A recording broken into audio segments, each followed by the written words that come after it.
Hello, beer tubers, and welcome to another beer review with me, Peter, the master of hoppers. Today, checking out some more beer from Toppling Goliath in Decorah, Iowa. And this is another variation on their Pseudo, which I got courtesy of Beerdome. So thanks a ton to Beerdome for the beer. This was part of their recent big drop of American beer, and they even had one single barrel-aged beer from Toppling Goliath. And the name escapes me now, but it was some kind of like barrel-aged American strong ale that I think was blended. Had like a witch that almost looked like a knockoff of Scarlet Witch on the label. Yeah, I completely forgot the name. But they also had this and some other beers. And I thought this would be fun to try because I've tried so many variants now on Pseudo. So yeah, this is the Nectaron version. And this is a 5.8, as far as, yeah, 5.8% American Pale Ale with Nectaron hops. So the original Pseudo is Citra hops, then there's like double dry hop, and then there's countless other varieties where they play with different hops, where this is like a single hop showcase kind of beer, where they then do these varieties to showcase different hops. And one of the best I've had was the Peacherine version, which was really amazing. Peacherine is such a fantastic hop. I just recently brewed a beer with it myself called Peach Fuzz. So this is Nectaron, very tropical hop, Southern Hemisphere twang. There's a bit of diesely vibes like Nelson, I think, sometimes, but otherwise, like, it's massive, bright, like pineapple, passion fruit, a little bit of stone fruit. It's sharp and snappy. So I'm looking forward to that. I'm thinking that's going to be a good accompaniment to this beer. It is 3 months in the can, so it's not like dead fresh, but this is how it is in Europe. So we always get these a little bit older. Let's see how it is. So pour is a hazy golden orange. It's actually darker than I remember some of these Pseudo beers. I think I remember the Peacherine one being very pale, but it still looks nice. As with all of the Pseudo, very, very bad head retention and flimsy, weird looking heads. Like there's next to no foam. I'm wondering if that's because there's a lot of hops in it. Maybe. But yeah, looks like a hazy. Let's check out the aroma. So it's definitely got some pineapple, but I'm getting a lot of sweet fruit, like mango, papaya, almost like a little bit of a sugary, worty note, actually. Cooked pineapple,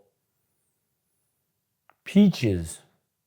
Like, you can definitely sense that this is not like super fresh. And it's like, you know, almost a little bit disappointing. I remember smelling these and being super fired up, but I ain't right now. Let's just try it. Let's just get in. Let's see how it is.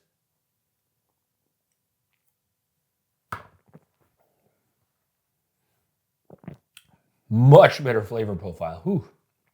Almost like canned, what's it called? Fruit cocktail. That's what we call it in Denmark. We have something called fruit cocktail, which is just like a can of mixed fruits in like a sugar brine.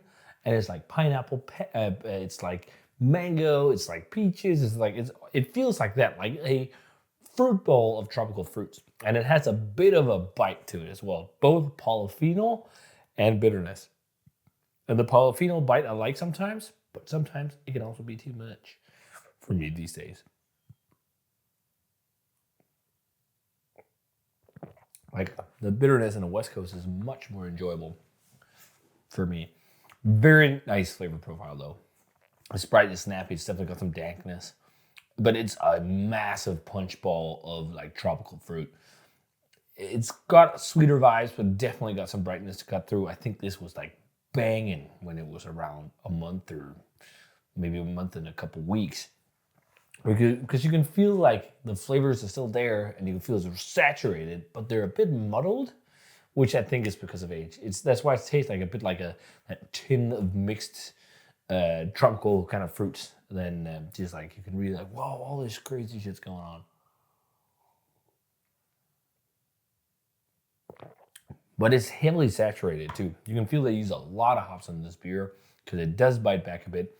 And that's a thing I've noticed with a lot of the Toppling Goliath beers. I think the polyphenols from hops are maybe combining with bitterness is like maybe in some beers a bit too much when they go very high on the dry hops. Like King Su was way too much. It was just like having your throat attacked when you drank it. It was not that nice. It's like I like bitter beers. I drink like 100 IBUs, IPAs. Like I used to love doing that in the past. These days, I think the perfect mark is around 70. I like classic bitterness, but like that polyphenol thing where it just scrapes your palate and burns your throat, it turns into a little bit of a hop burn. Like I don't think that's necessarily nice, although it amplifies flavor. But this is milder in that, for sure. It's that kind of punch bowl of tropical fruit. It's actually quite good. I wonder how this was like dip fresh. It's interesting to try these. Like you can feel they're definitely more heavily hopped than European hazy beers, because although they're 3 months old, they still feel like saturated as fuck. Whereas I think sometimes you drink some European hazies, especially mainly that's mainly what most Europeans still do. Although you definitely are seeing West Coast having a bit of a comeback here as well. Is like they kind of drop off a little bit quicker, especially like Danish ones.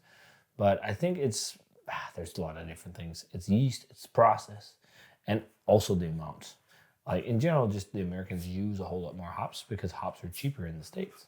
They're about half the price that we pay in Europe when you use like at least American hops. But this is good. Again, it's like mango. It's papaya, there's cooked pineapple, there's a bit of bright passion fruit. I think it would have been brighter, fresher, a little bit of dankness, just lightly, a little bit of a sweet, I was saying wordsy note, but that's kind of faded, but it's just got some sweetness. And with that sweetness and the tropical fruit, it gets more of that like punch bowl tropical fruit effect, like the tinned fruits. But I've had better Nectaron beers. I think the best beer I've had with Nectaron in recent times must be from McElhenney. They're Months. That's Nectaron and Nelson. That beer is fire. That is amazing. But it's a rye IPA. That's bitter, but it's hazy. Yeah, it's hazy. But this is good stuff. I think so. I think I've enjoyed the Peacherine the most still, but I'm gonna score this like a 92. It is pretty good, maybe a 91. It's good haze, but this is nice. I'd definitely say check this one out if you want to check out how Nectaron hops are. But again, my favorite is still the Peacherine variety. So if you guys had a chance to try the Nectaron Dry Hop Pseudo Pale Ale, let me know what you thought of it. Thanks a ton to Beerdome for the beer. And as always, remember to comment, subscribe, check out the Facebook fan page and Twitter and Instagram. Give the video a thumbs up if you enjoyed, and ring the bell for future notifications about videos. And I'm going to say cheers and see you guys in the beer review.